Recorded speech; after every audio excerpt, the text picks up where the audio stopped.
Time for the Morning Drive Top 5. It's brought to you by the Paint Doctor, and today we talk about Texas Tech baseball as we're fresh off the end of the season. And Jamie, 5 things that kind of stand out to you about this season. All right, my 5 takeaways from the season here. Some are going to be positive, some are going to be negative. I'll start at number 5. The struggles/injuries of Brendan Gurton and Bo Blessey, 2 guys that were expected to be huge factors in your starting rotation or maybe possibly even in the bullpen, and they were not. That was a big factor in where the Red Raiders finished up, which ultimately was 6th in the Big 12 conference standings, and they didn't advance to the Super Regional. So obviously the struggles of those guys ended up being a negative for the Red Raiders. Number 4, this one will be a positive. The transfer portal additions of Gavin Cash and Nolan Hester were absolutely massive. Gavin Cash had one of the best seasons in the history of Red Raider baseball. Nolan Hester with on-base percentage over 500, hitting the top of your lineup all season long.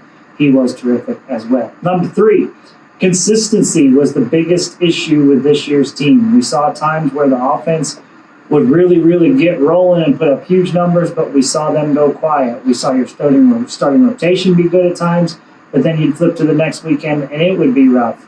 The bullpen, same way. They had stretches where they were good, but then they had stretches where they were bad. Just didn't really feel like you ever played consistent baseball all season long. Number 2, moving forward, Red Raiders need to improve the depth in their pitching staff before next season and also improve the ability to manufacture runs. Just didn't have enough quality arms down the stretch that you could rely on. And offensively, when you're not playing in your home ballpark, which is a hitter's park where you can hit the ball out of the ballpark, you need to be able to score in different ways.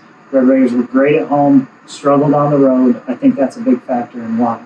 And number 1, the most important thing, with an entire weekend rotation back, a full infield returning, 2 of 3 starters in the outfield coming back as well, 2024 season could be a really special one for the Red Raiders. Should be a lot of fun.